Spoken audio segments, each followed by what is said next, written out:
তাহলে আসসালামু আলাইকুম। রব্বিজ জিদনি ইলমা, রব্বিজ জিদনি ইলমা, রব্বিজ জিদনি ইলমা।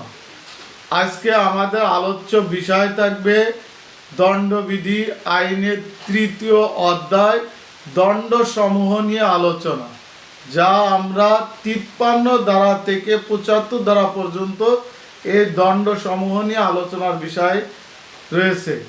আর এবারে পরীক্ষা অর্থাৎ 2025 সালের যে পরীক্ষা হয়েছিল, এই পরীক্ষা থেকে তিনটা এমসিকিউ আসছে এই দণ্ডবিধির, এই দণ্ড সমূহের এই অধ্যায়, অর্থাৎ এই যে 53 থেকে আপনার 75 ধারা পর্যন্ত এখানে তিনটা এমসিকিউ দেওয়া হয়েছে এবার পরীক্ষায়, যেটা আপনার সামনে আমরা পড়লে দেখতে পাবো। প্রথম এমসিকিউটা হয়েছিল যে এটা এসআই থেকে সাব ইন্সপেক্টর পরীক্ষা যারা দিছে তাদের ক্ষেত্রে, যে দণ্ড কত প্রকার, দণ্ডবিধি আইন অনুসারে দণ্ড কত প্রকার, একটা এমসিকিউ দেওয়া ছিল। আরেকটা এমসিকিউ সম্ভবত কনস্টেবল থেকে যারা এসআই পরীক্ষা দিচ্ছেন তাদের ক্ষেত্রে দেওয়া ছিল যে জরিমানার পরিবর্তে বা অর্থদণ্ডের পরিবর্তে যে দণ্ড দেওয়া হয় এটা মূল দণ্ডের কত অংশ হবে। এখানে আসছিল 1/4, 1/10, 1 অথবা অর্ধাংশ মানে অর্ধেক, আর একটা হচ্ছে 1/8। এই ধরনের একটা এমসিকিউ আসছিল। আর একটা আসছিল বর্ধিত দণ্ডের একটা প্রশ্ন আসছিল এখানে, যে বর্ধিত কাদের জন্য, হয়তো এসআর থেকে সাব ইন্সপেক্টর হতে পারে, যে বর্ধিত দণ্ড কি, তারপরে কোন কোন অপরাধের জন্য বর্ধিত দণ্ড দেওয়া হয়, এই বিষয়টা নিয়ে। তার মানে কি আমাদের এই চ্যাপ্টারটা খুবই একটা গুরুত্বপূর্ণ চ্যাপ্টার, কিন্তু আমরা এই জায়গাটা অনেকেই পড়ি না। আমরা ইনশাল্লাহ আজকে আলোচনা করব এই জায়গাটা, যে যেগুলো খুবই খুবই গুরুত্বপূর্ণ, যা আমাদের খুবই প্রয়োজন সেই বিষয়গুলো নিয়ে। তাহলে আমাদের প্রথম ধারা হচ্ছে 53 ধারা, এই তৃতীয় অধ্যায়ের 53 ধারায় প্রথমে বলা হয়েছে দণ্ড কত প্রকার ও কি কি। এখানে 53 ধারায় বলছে দণ্ড, আমরা বইয়ের ভাষায় এখানে দণ্ড হচ্ছে 6 প্রকার। তাহলে দণ্ডবিধি আইনের দণ্ড কত প্রকার? 6 প্রকার। এখন কার্যকারিতা আছে হচ্ছে 5 প্রকারের, অর্থাৎ 5 প্রকার দণ্ড এখন দেওয়া হয়। একটা দণ্ড এখানে বাতিল করা হয়েছে, অর্থাৎ তৃতীয়তম যে দণ্ডটা, অর্থাৎ এখানে নির্জন যে কারাবাসটা দেওয়া হতো বা দ্বীপান্তর যেটা দেওয়া হতো সেইটা এখন আর নাই, সেই আদেশটা বাতিল করা হয়েছে। তাহলে আমাদের দণ্ড হচ্ছে 5 প্রকার, কার্যকারিতা হচ্ছে দণ্ড হচ্ছে 6 প্রকার, আর কার্যকারিতা হচ্ছে 5 প্রকার। তাহলে আমরা এই যে 6 প্রকার দণ্ডে কি কি বিষয়গুলো ছিল একটু আলোচনা করি। প্রথমত বলা আছে যে মৃত্যুদণ্ড, দ্বিতীয়তে বলা আছে যাবজ্জীবন কারাদণ্ড, তৃতীয়টি বলা আছে, তৃতীয়টাই হচ্ছে সেই বাতিল, যেটা দ্বীপান্তর ছিল এটাকে বাতিল করা হয়েছে। চতুর্থতে বলা আছে কারাদণ্ড। এই কারাদণ্ড আবার 2 প্রকারের কথা বলা আছে। কারাদণ্ড কত প্রকার? কারাদণ্ড হচ্ছে 2 প্রকার, একটা হচ্ছে সশ্রম কারাদণ্ড, একটা হচ্ছে বিনাশ্রম কারাদণ্ড। এরপরে পঞ্চমে বলা আছে সম্পত্তি বাজেয়াপ্তকরণ, অর্থাৎ সম্পত্তি বাজেয়াপ্তকরণে একটা আদেশ দিতে পারে।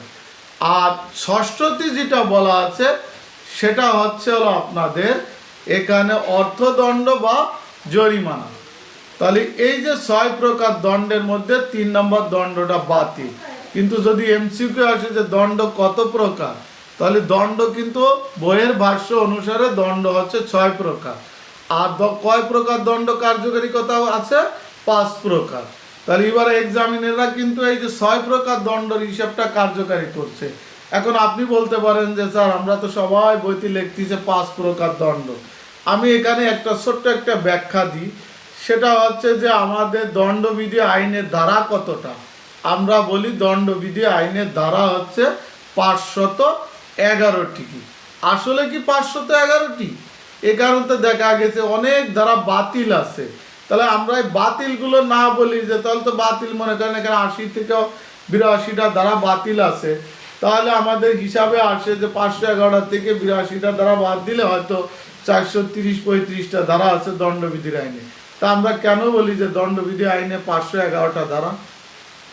তো বাতিলগুলো যদি এখানে প্রযোজ্য না থাকে তাহলে আমরা কেন বলতে যাব? তা সেম এখানে এরকম যে দণ্ড হচ্ছে 6 প্রকার, আমরা তো 5 প্রকার দেখানোর সুযোগ নাই, তবে 3 নম্বরটা বাতিল দেওয়া আছে।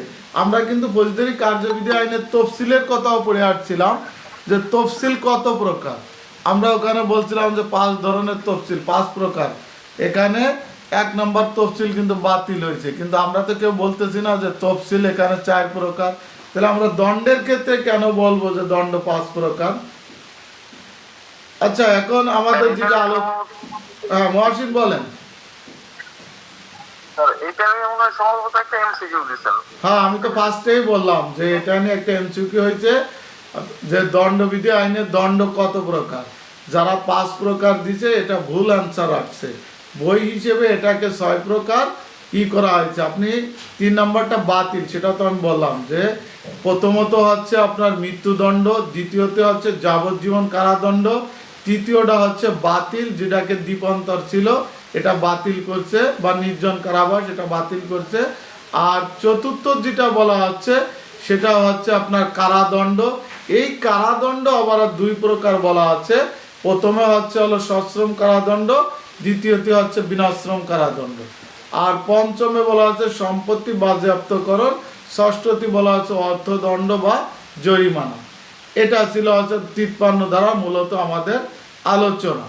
যদি 53 ধারাটা ক্লিয়ার বোঝেন, 53 ধারাটা কিন্তু প্রশ্ন হয় যে দণ্ডবিধি আইন দণ্ড কাকে বলে, দণ্ডবিধি আইন অনুসারে কয় ধরনের দণ্ড দেওয়া হয় এবং দণ্ডসমূহ কি কি। এই ধরনের প্রশ্ন কিন্তু বিগত সালগুলো হয়েছে এবং এমসিকিউ হচ্ছে। এই জায়গাটা কি আপনারা ক্লিয়ার কিনা একটু আমাকে কমেন্ট করে জানান, তাহলে আমি এখন 54, 55 ক ধারাটায় যাব। আপনারা কি ক্লিয়ার 53 ধারাটা নিয়ে? জি ক্লিয়ার। তাহলে আমরা এখন যাব 54 ধারাটা। 54 ধারাটা হচ্ছে যে মৃত্যুদণ্ড, যে ব্যক্তিকে মৃত্যুদণ্ড দেওয়া হয়েছে সরকার চাইলে তার মৃত্যুদণ্ড হ্রাস করতে পারেন বা মৃত্যুদণ্ডের পরিবর্তে অন্য কোনো দণ্ড দিতে পারেন। এখন যদি আপনাদের এমসিকিউ আসে যে মৃত্যুদণ্ড কে হ্রাস করতে পারেন বা সরকার কোন ধারা মোতাবেক মৃত্যুদণ্ড হ্রাস করতে পারে, তাহলে উত্তর হবে যেখানে দিল 54, 55, 56, তাহলে উত্তর হবে কত ধারা? 54 ধারা। তাহলে আমরা 54 ধারায় কি পাইলাম? সরকার যে ব্যক্তিকে আদালত মৃত্যুদণ্ডে দণ্ডিত করছে সরকার চাইলে তার মৃত্যুদণ্ড হ্রাস করতে পারেন বা কম বেশ করতে পারেন। মৃত্যুদণ্ডের পরিবর্তে যাবজ্জীবন বা 10 বছর এটা সরকার চাইলে দিতে পারেন। এটা সরকারের ক্ষমতা দেওয়া আছে কত দ্বারা? এটা হচ্ছে আমাদের 54 দ্বারা। যারা আমার পূর্বের ক্লাসে ছিলেন আমরা ফৌজদারি কার্যবিধি আইনে, সেখানেও কিন্তু 402 ধারায় সরকার মৃত্যুদণ্ড প্লাস যাবজ্জীবন কারাদণ্ড এটা রদ বদল পরিবর্তন পরিমার্জন করতে পারে, যেটা আমরা 402 ধারায় পড়াইছিলাম। এখন 55 ধারায় যেটা বলা আছে যে যাবজ্জীবন কারাদণ্ডের কথা বলা আছে। এই যাবজ্জীবন কারাদণ্ড সরকার চাইলে তিনি এই যাবজ্জীবন কারাদণ্ডের পরিবর্তে অর্থাৎ যাবজ্জীবন কারাদণ্ড হ্রাস করতে পারেন, তিনি কম বেশ করতে পারেন। এটা ওই ব্যক্তির অনুমতি ব্যতীতই করতে পারেন, অর্থাৎ আসামির অনুমতি ব্যতীত মৃত্যুদণ্ড কম বেশ করতে পারবেন। আবার এটা হচ্ছে 54 আর 55তে বলছে যাবজ্জীবন কারাদণ্ডতেও যে আসামি তার অনুমতি ব্যতীত বা তার সম্মতি ব্যতীতই সরকার কি করতে পারেন? এই দণ্ড কম বেশ করতে পারেন, যা আমরা 55 ধারায় দেখতে পাই। আর এর সাথে আমরা ফৌজদারি কার্যবিধি আইনের কত 402 ধারা ব্যবহার করতে পারবো। এবার হচ্ছে 55 টাইপের কয়েকটা ধারা আছে। এখানে রাষ্ট্রপতি মহোদয়ের ক্ষমতার কথা বলা আছে। রাষ্ট্রপতি মহোদয় তিনি মৃত্যুদণ্ড বা যাবজ্জীবন কারাদণ্ড এটা তিনি হ্রাস করতে পারেন, অর্থাৎ তিনিও এটাকে কম বেশ করতে পারেন। এটা বলা আছে 55 টাইপের ক। আর আমরা পূর্বে পড়াইছিলাম 402 টাইপের কতেও বলা আছে রাষ্ট্রপতি চাইলে মৃত্যুদণ্ডকে কি করতে পারেন, মাফ করতে পারেন বা কম বেশ করতে পারবেন, যেটা বলা আছে ফৌজদারি কার্যবিধি আইনের 402 শ টাইপের ক ধারা। আর এখানে আমরা পাইলাম 55 শ টাইপের ক ধারা। তাহলে আমরা 54, 55, 55 শ টাইপের ক। আবার একটু ক্লিয়ার করি, 54 ধারা হচ্ছে মৃত্যুদণ্ড হ্রাস করতে পারেন সরকার। 55 ধারায় বলছে যাবজ্জীবন কারাদণ্ড হ্রাস করতে পারেন সরকার। 55 শ টাইপের কতি বলছে মৃত্যুদণ্ড বা যাবজ্জীবন কারাদণ্ড হ্রাস করতে পারবেন মহামান্য রাষ্ট্রপতি। এটা আর এর সাথে 54 55 ক্ষেত্রে আমরা ব্যবহার করব ফৌজদারি কার্যবিধি আইনের 402 ধারা, আর 55 শ টাইপের কর জন্য ব্যবহার করব ফৌজদারি কার্যবিধি আইনের 402 শ টাইপের ক ধারা। আমরা কি এই জায়গাটা ক্লিয়ার?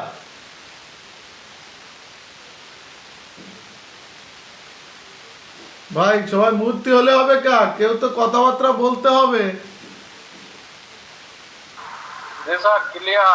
আচ্ছা, এবারে আমরা যাব 57 ধারা, অর্থাৎ এই দণ্ডের ভগ্নাংশ। এই জায়গাটা কিন্তু একটা এমসিকিউ হয়, এই দণ্ডের ভগ্নাংশ। আমরা এই যে দণ্ড, যে দ্বিতীয় দণ্ডটা যেটা পড়লাম যাবজ্জীবন কারাদণ্ড, অনেকে আমরা বলতে পারি না যে স্যার যাবজ্জীবন কারাদণ্ড কতদিন পর্যন্ত। কেউ কি বলতে পারবেন যে যাবজ্জীবন কারাদণ্ড কতদিন পর্যন্ত? এই 57 ধারায় তার ব্যাখ্যা দিছে। যখন প্রথম যাবজ্জীবন কারাদণ্ড পূর্বে যখন ব্রিটিশ আমলে ছিল তখন এটাকে 14 বছর করা হয়েছিল, তারপরে এটাকে করা হয়েছিল হচ্ছে 20 বছর, আর বর্তমানে এটা 30 বছর করা হয়েছে। তাহলে আমরা বর্তমানটাই হচ্ছে লেটেস্ট, অর্থাৎ এটা বলা হয়েছে যে যাবজ্জীবন কারাদণ্ডের ভগ্নাংশ হবে কত বছর? 30 বছর। এখন কিন্তু নট 14 নট 20, এখন উত্তর হবে 30 বছর। তাহলে আমাদের যদি এমসিকিউ আসে যে যাবজ্জীবন কারাদণ্ডের ভগ্নাংশ কত বছর, তাহলে এখানে দিল আপনাকে 14 বছর, 20 বছর, 30 বছর, তারপরে ঘটি দিল কোনোটি নয়, তাহলে উত্তর হবে কিন্তু 30 বছর, যা আমরা 57 ধারায় দেখতে পাই। অর্থাৎ যাবজ্জীবন কারাদণ্ড কত বছর ভোগ করতে হবে? যাবজ্জীবন কারাদণ্ড এখন 30 বছর ভোগ করতে হবে। এটা কি ক্লিয়ার?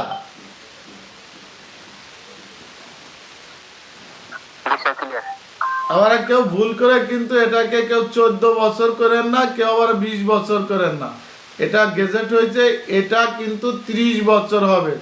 যদি এমসিকিউ আসে বসে যে যাবজ্জীবন কারাদণ্ড বলতে কত বছরকে বোঝানো হয়, 14 বছর, 20 বছর, 30 বছর, নাকি দিল 40 বছর বা আজীবন মৃত্যু, তাহলে এখানে বলা আছে যাবজ্জীবন, মানে বর্তমান যে গেজেট অনুসারে বা বইয়ের ভাষায় দেখবেন যে এখানে 30 বছরের কথা উল্লেখ আছে।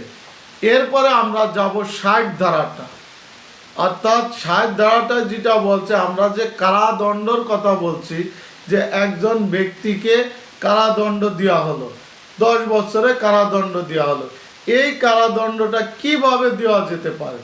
এখানে বলছে যে এই কারাদণ্ডটা সশ্রম দেওয়া যেতে পারে, বিনাশ্রম দেওয়া যেতে পারে। আবার আদালত চাইলে অর্ধেক সশ্রম অর্ধেক বিনাশ্রম দিতে পারে, যে 5 বছর তাকে সশ্রম কারাদণ্ড দিল, 5 বছর তাকে বিনাশ্রম কারাদণ্ড দিল। এখানে নির্দিষ্ট করে বলা নাই যে 5 বছরই তাকে সশ্রম হতে হবে, 5 বছরই তাকে বিনাশ্রম হতে হবে। তাহলে এই যে কারাদণ্ডের বিষয়টা এখানে 60 দ্বারা আমরা কি পেলাম, যে কারাদণ্ড হচ্ছে সশ্রম হইতে পারে, বিনাশ্রম হইতে পারে, আবার অর্ধেকও হইতে পারে, যেটা আমাদের 60 দ্বারা আলোচনা। উদাহরণ কি দিলাম, যে একজন আসামিকে যদি আদালত তাকে 10 বছরে কারাদণ্ড দেন, আদালত চাইলে তাকে 10 বছরই সশ্রম কারাদণ্ড দিতে পারেন, আবার আদালত চাইলে তাকে 10 বছরে বিনাশ্রম কারাদণ্ড দিতে পারেন, আবার আদালত চাইলে তাকে 5 বছরের জন্য সশ্রম কারাদণ্ড আর 5 বছরের জন্য বিনাশ্রম কারাদণ্ডে দণ্ডিত করতে পারেন, যা আমরা 60 ধারায় দেখতে পাই। এখন আসেন আমরা পড়াবো 63 ধারাটা। আমরা জরিমানা বা অর্থদণ্ডের কথা শুনছি, যে কোনো ব্যক্তিকে 10 বছরের কারাদণ্ড তার বা 4 বছরের কারাদণ্ড দিচ্ছে, এই 4 বছরের কারাদণ্ডের পাশাপাশি তাকে 50,000 টাকা জরিমানা দণ্ড করছে, অর্থাৎ অর্থদণ্ড দিচ্ছে। এখন সেই ব্যক্তি 4 বছর কারাদণ্ড ভোগ করছে বা সে 4 বছর কারাদণ্ড ভোগ করতে চাচ্ছে, কিন্তু সে এই জরিমানা অর্থাৎ অর্থদণ্ডটা সে দিতে চাচ্ছে না। এই 63 দ্বারা বলছে যদি সে অর্থদণ্ড দিতে না পারে সেক্ষেত্রে তাকে এই অর্থদণ্ডের পরিবর্তে তাকে দণ্ড ভোগ করতে হবে। এটা ছিল আমাদের কত দ্বারা আলোচনা? 64 দ্বারার আলোচনা। 64 দ্বারা আমরা কি পেলাম? যে অর্থদণ্ডের পরিবর্তে আদালত তাকে দণ্ড দিতে পারে, অর্থদণ্ডের পরিবর্তে, অর্থাৎ সে জরিমানা না দিলে তার পরিবর্তে তাকে দণ্ড ভোগ করতে হবে। এটা হচ্ছে আমাদের 64 দ্বারা আলোচনা।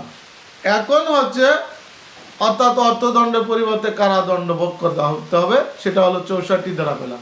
65 দ্বারা যেটা এসে বলছে যে এখন সে এই যে 30,000 টাকা বা 50,000 টাকা যাকে জরিমানা করা হলো, এখন সে এর পরিপ্রেক্ষিতে কতদিন দণ্ড ভোগ করবে? একটা প্রশ্ন থাকে না যে স্যার আমাকে তো দণ্ড দিছে 4 বছর, তার পাশাপাশি আমাকে 50,000 টাকা জরিমানা করছে, আমি এখন 64 দ্বারা বলছে যে 50,000 টাকা যদি জরিমানা না দেন তার জন্য আপনাকে এক্সট্রা দণ্ড দেওয়া হবে, সেই দণ্ড ভোগ করতে হবে। এখন হচ্ছে যে 65 দ্বারা বলছে যে এই দণ্ডটা সে কতদিন ভোগ করবে। একটা প্রশ্ন রেখে গেলাম যে এই দণ্ডটা সে কতদিন ভোগ করবে। এখন এই 65 দ্বারাই বলছে যে তাকে যে দণ্ডটা দেওয়া হবে, অর্থাৎ আমরা বলছি তাকে 4 বছরের দণ্ড দেওয়া হয়েছে, এখন এই দণ্ডের 1/4 তাকে দণ্ড ভোগ করতে হবে। আর সেটা 64 দ্বারা না, সেটা আমি পরে আলোচনা করব। 64 দ্বারার মূলত আলোচনার বিষয়টা হচ্ছে যে যাকে জরিমানা বা অর্থদণ্ড করা হয়েছে সে যদি জরিমানা বা অর্থদণ্ড দিতে অস্বীকার করে তার জন্য তাকে এক্সট্রা দণ্ড ভোগ করতে হবে। এটা হলো 64 দ্বারার আলোচনা। আর 65 দ্বারায় যেটা বলছে যে এই যে এক্সট্রা দণ্ডটা এটা কিভাবে নির্ণয় করবে সেই বিষয়টা বলা হয়েছে 65 দ্বারা। এই 65 ধারার থেকে কিন্তু এবারে এমসিকিউ আসছে, যেটা আমি বললাম যে যাকে জরিমানা দেওয়া হয়েছে সে কতভাবে এই জরিমানার বিষয়টা কিভাবে দণ্ডটা বাইর করতে হবে সেই বিষয়টার কথা এখানে বলা আছে। যে তাকে যদি 4 বছরের দণ্ড দেওয়া হয় তাহলে সে এই 4 বছরের দণ্ডের 1/4 যেটা আসবে সেটাকে ভোগ করতে হবে, অর্থাৎ মূল দণ্ডের। অর্থাৎ মূল দণ্ডের 1/4 বলতে কি বুঝি আমরা? 1 বছরের দণ্ড তাকে এক্সট্রা ভোগ করতে হবে যদি এই জরিমানা যদি না দেয়। যদি তাকে এখানে যদি বলা হয় যে তাকে 20 বছরের জন্য দণ্ড দেওয়া হয়েছে, 5 লাখ টাকা জরিমানা করা হয়েছে, এখন যদি সেই 20 বছর দণ্ড ভোগ করার পরে 5 লাখ টাকা দিতে পারলো না, তাহলে 5 লাখ টাকার জন্য তাকে কতদিন জরিমানা দণ্ড ভোগ করতে হবে? সেখানে যে অর্থাৎ 20-এর 4 ভাগের 1 ভাগ, তাহলে এটা ভাগ করলে তাকে এক্সট্রা আরও 5 বছর এই 5 লাখ টাকার জন্য 5 বছর জরিমানা দণ্ড ভোগ করতে হবে। অর্থাৎ মূল বিষয়টা যেটা বুঝাইতে চাচ্ছি সেটা হচ্ছে যে দণ্ড দিবে সেই দণ্ডের 1/4 দণ্ড তাকে এই জরিমানা বাবদ ভোগ করতে হবে, যেটা আমাদের 65 ধারার আলোচনা। এই 64 আর 65 ধারাটা, 65 ধারাটাতে কিন্তু এবার এমসিকিউ আসছে। ওই যে আমি যেটা বললাম যে জরিমানার পরিবর্তে কত শতাংশ দণ্ড ভোগ করতে হবে, মূল দণ্ডের কত শতাংশ, এখানে দেওয়া ছিল 1/4, 1/8, 1/10, 1/অর্ধাংশ মানে অর্ধেক। তাহলে যে দণ্ড দিবে তার 1/4 দণ্ড ভোগ করতে হবে, যেটা আমাদের এই 65 দ্বারা আলোচনায় বলা আছে। আপনারা কি 64, 65 কি ক্লিয়ার?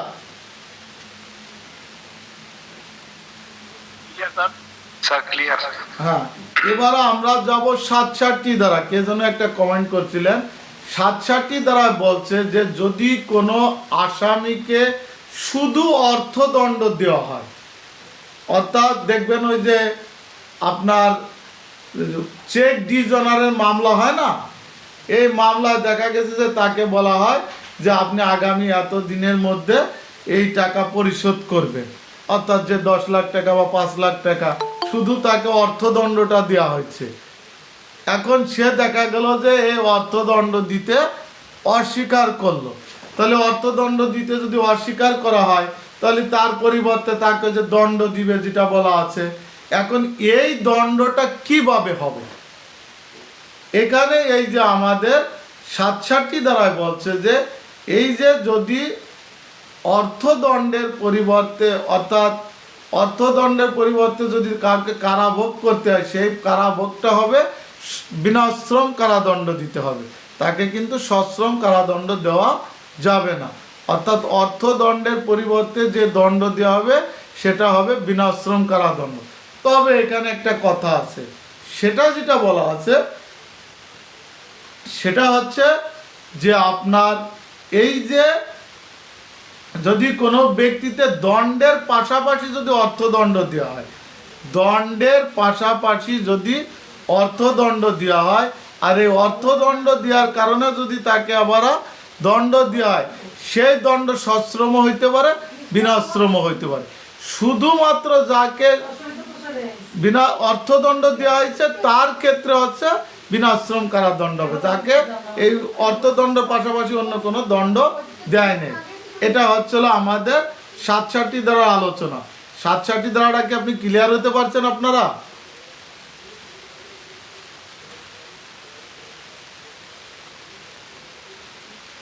আমি আবার একটু ক্লিয়ার করি, 67 দ্বারাটা একটু ক্লিয়ার করি।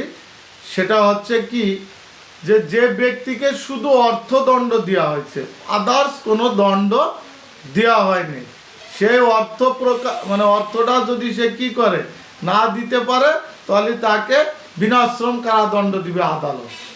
আরেকটা বলছে যে যাকে দণ্ডের পাশাপাশি অর্থদণ্ড দেওয়া হয়েছে, সেক্ষেত্রেও যদি সে অর্থ যদি মানে প্রদান না করতে পারে, অর্থাৎ জরিমানাটা যদি না দিতে পারে, তার পরিপ্রেক্ষিতে যে দণ্ড দেওয়া হবে সেই দণ্ডটা সশ্রম হইতে পারে, বিনাশ্রম হইতে পারে। এবার কি ক্লিয়ার? ক্লিয়ার। আচ্ছা, না বুঝলে তো আমি সামনে এগোতে পারবো না। তাহলে আমরা 67 ধারাটা ক্লিয়ার। এবার আমরা পড়াবো আপনাদের 68 ধারাটা। এই 68 ধারায় কি বলছে যে এই যে আমরা জরিমানার জন্য যাকে দণ্ড দিলাম, ওই ব্যক্তি যদি এই দণ্ডর আদেশ দেওয়ার পরে যদি সে তার জরিমানা টাকা দিয়ে দেয়, তাহলে তাকে তাৎক্ষণিকভাবে কারামুক্ত করে দিতে হবে। অর্থাৎ তাকে যে জরিমানার জন্য কারাদণ্ড দেওয়া হয়েছে, এখন সে জরিমানা যদি কি করে পরিশোধ করে, তাহলে আদালত তাকে তাৎক্ষণিকভাবে কারামুক্ত করে দিবে, যা আমাদের 68 ধারায় বলা আছে। এরপরে আমরা 70 ধারাটা বলবো। 70 ধারাটা খুবই একটা গুরুত্বপূর্ণ ধারা। 70 ধারায় বলা আছে এখানে যে এই যে যে অর্থদণ্ডটা দেওয়া হলো, এই অর্থদণ্ডটা কত দিনের মধ্যে এই টাকাটা পরিশোধ করতে হবে। খুবই কিন্তু একটা গুরুত্বপূর্ণ এমসিকিউ এখানে, যে আমাকে 5 বছরে কারাদণ্ডের পাশাপাশি 1 লক্ষ টাকা অর্থদণ্ড দিল, আমি এই 1 লক্ষ টাকা কত দিনের মধ্যে পরিশোধ করব। এখানে বলা আছে যে এই 1 লক্ষ টাকা ওই ব্যক্তি 6 বছরের মধ্যে যে কোনো সময় তিনি পরিশোধ করতে পারবেন। অর্থাৎ যাকে এই যে 1 লক্ষ টাকা জরিমানা করা হয়েছে, সে সময় পাবে কতদিন? 6 বছর। এই 6 বছরের মধ্যে সে এই টাকা পরিশোধ করবে। আর যদি সে এই সময়ের মধ্যে যদি পরিশোধ না করতে পারে, তাহলে এই টাকার পরিবর্তে তাকে ওই যে 1/4 যে দণ্ড আসবে সেই দণ্ড ভোগ করতে হবে। তাহলে আমরা কি বললাম যে অর্থদণ্ড কত দিনের মধ্যে পরিশোধ করতে হবে? অর্থদণ্ড 6 বছরের মধ্যে যে কোনো সময় এটা পরিশোধ করতে হবে, যা আমরা 70 ধারা আলোচনায় দেখতে পাই। এই 70 ধারা আবার আরেকটা বিষয় এখানে বলা আছে যে যদি কোনো ব্যক্তিকে যে অর্থদণ্ড দেওয়ার পরে যদি ওই ব্যক্তি মারা যায়, অর্থাৎ একজন আসামি, তাকে শুধুমাত্র অর্থদণ্ড দেওয়া হয়েছে, অর্থদণ্ড দেওয়ার পরে সে পরিশোধ করার আগেই মারা গেছে, সেক্ষেত্রে করণীয় কি হবে? একটা গুরুত্বপূর্ণ কিন্তু একটা প্রশ্ন, যে তার ক্ষেত্রে কি হবে? এখানে কি তার এই যে আর অর্থদণ্ড দেওয়া লাগবে না, নাকি দেখি কেউ কি বলতে পারেন?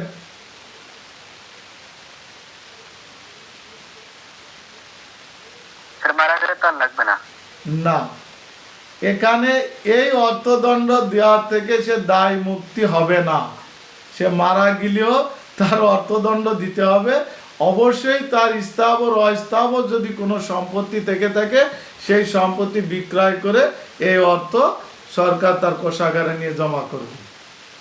মৃত্যুবরণ করলেও তাকে এই দায় থেকে অব্যাহতি দেওয়া যাবে না, যেটা আমাদের এই 70 দ্বারা আলোচনায় বলা আছে। তাহলে 70 দ্বারা কিন্তু আমরা দুইটা কথা পাইছি, যে অর্থদণ্ড অবশ্যই 6 বছরের মধ্যে পরিশোধ করতে হবে। আর একটা বলছে যে অর্থদণ্ড আদেশ হওয়ার পরে যদি ওই ব্যক্তি মারা যায়, তাহলে এই সম্পত্তির দায় থেকে তাকে অব্যাহতি দেওয়া যাবে না। অবশ্যই তার এই টাকা পরিশোধ করতে হবে তার স্থাবর বা অস্থাবর সম্পত্তি বিক্রয় করে। এটা ছিল আমাদের 70 ধারার আলোচনা। আমি আর 3টা ধারা নিয়ে আলোচনা করবো। হ্যাঁ, মেহেদি বলেন। সম্পত্তি যদি না থাকে স্যার, ভাই যার সম্পত্তি নাই তখন তার কিছু করার নাই। সেখানে উল্লেখ থেকে তার ভবিষ্যৎ থেকে, যদি ভবিষ্যৎ উত্তরাধিকার থেকে যদি কোনো সময় কোনো সম্পত্তি পায়, তাহলে সেখান থেকেও তার এটা করা হবে। আর যদি না থাকে তাহলে তার কিছু করারই নাই। আমি জানি যে এ ধরনের একটা প্রশ্ন আসবে। আচ্ছা, এবার আমরা যাব। হ্যাঁ, বলো ভাই। আমি একটু ভাবছিলাম স্যার, সরকার কি এটা কি মানে ভর্তুকি দেয় নাকি স্যার? না, সরকার ভর্তুকি দিবে না। আচ্ছা, এরপরে আমরা আলোচনায় যাব 73 দ্বারা নির্জন কারাবাস, যেটা বাতিল হয়েছে। হলো আমাদের 53 ক্লোজ 3 থেকে এটা যেটা আমাদের দ্বীপান্তর ছিল, এটা বাতিল করা হয়েছে। কিন্তু 74 দ্বারা নির্জন কারাবাসের কথা বলা আছে। এই নির্জন কারাবাস সর্বোচ্চ কতদিন দিতে পারে? আমরা জাস্ট ফর এমসিকিউর জন্য এই ধারাটা একটু ক্লিয়ার করব। এই নির্জন কারাবাস আদালত সর্বোচ্চ 3 মাস পর্যন্ত দিতে পারবে। তাহলে নির্জন কারাবাস কতদিন পর্যন্ত দিতে পারবেন? আদালত সর্বোচ্চ 3 মাস পর্যন্ত দিতে পারবেন, 3 মাসের বেশি হবে না। এটা হচ্ছে আমাদের 74 দ্বারা যার সংক্ষিপ্ত আলোচনা। এটা হচ্ছে 73 দ্বারা সংক্ষিপ্ত আলোচনা। আর 74 দ্বারা যেটা বলছে যে কারাবাসটা কি জন্য দেয় স্যার? হ্যাঁ, নির্জন কারাবাসটা কি জন্য দেয় স্যার? নিঃসঙ্গভাবে থাকবে, কারোর সাথে তার কোনো দেখাশোনা কথাবার্তা কিছু চলবে না। ওই আগে ছিল, এটা হচ্ছে আগে এই যে এগুলো আসলে ব্যাপক একটা ইতিহাস আছে। এই যে দ্বীপান্তর নির্জন কারাবাস, আপনাকে এক জঙ্গলের মধ্যে ছেড়ে দিয়ে আসা হবে, বুঝছেন?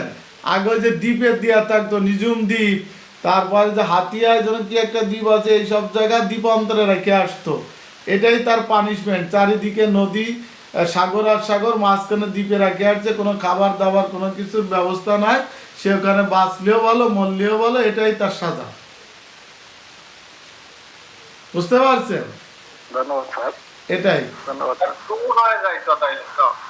জি, ভালো জায়গা দিলে ভালো একটা ট্যুর হয়ে যাবে একটা। না ওই জায়গা থেকেই কিন্তু, না আমি ওই ইতিহাসে আর যাবো না। এটা একটা ব্যাপক ইতিহাস। সেইগুলোতে এখন সেই জায়গাগুলো হয়ে গেছে এখন সর্বোচ্চ ভালো জায়গা, যেটাকে আমরা কারাদণ্ড হিসেবে ব্যবহার করা হইতো। বুঝতে পারছেন? আচ্ছা, আমরা 74 দ্বারা যে আলোচনাটা ছিল, এই যে নির্জন কারাবাস, তো আমরা 73 দ্বারা পাইলাম সর্বোচ্চ 3 মাসের বেশি দেওয়া যাবে না। আর এখানে 74 দ্বারা বলছে এক নাগারে সে কতদিন নির্জন কারাবাসে থাকতে পারবে। এখানে বলছে এক নাগারে সে সর্বোচ্চ 14 দিন পর্যন্ত তাকে আদেশ দিতে পারবে। অর্থাৎ ওই যে আমরা পড়ে আসছি না, যে রিমান্ডের কথা, যে সর্বোচ্চ 15 দিন পর্যন্ত দেওয়া যাবে, তবে একবারে 15 দিন না, আপনি কিস্তিতে কিস্তিতে দিবেন। যে প্রথম 7 দিন দিলেন, প্রথম 1 দিন দিলেন, তারপর 3 দিন দিলেন, এইভাবে 15 দিন পর্যন্ত দিতে পারবেন।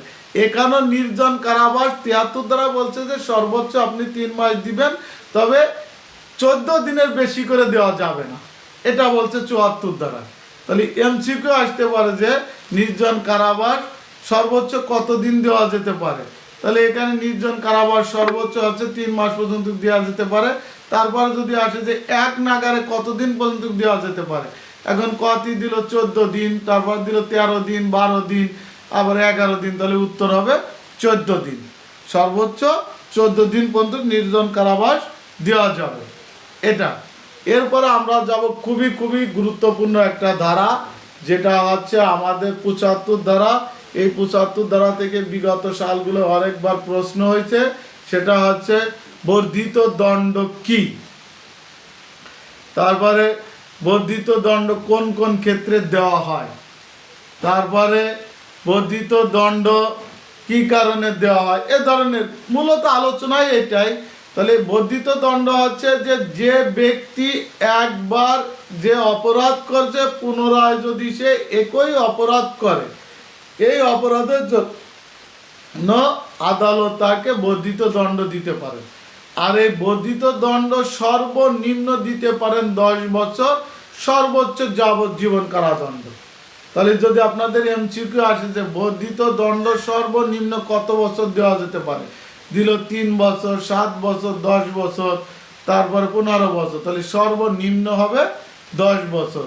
তারপরে যদি আসে যে বর্ধিত দণ্ড সর্বোচ্চ কত বছর দেওয়া যেতে পারে, এখানে দিল যাবজ্জীবন, তারপরে দিল 10 বছর, 14 বছর, তারপরে দিল হচ্ছে 7 বছর, তাহলে বর্ধিত দণ্ড সর্বোচ্চ দেওয়া যায় যাবজ্জীবন পর্যন্ত।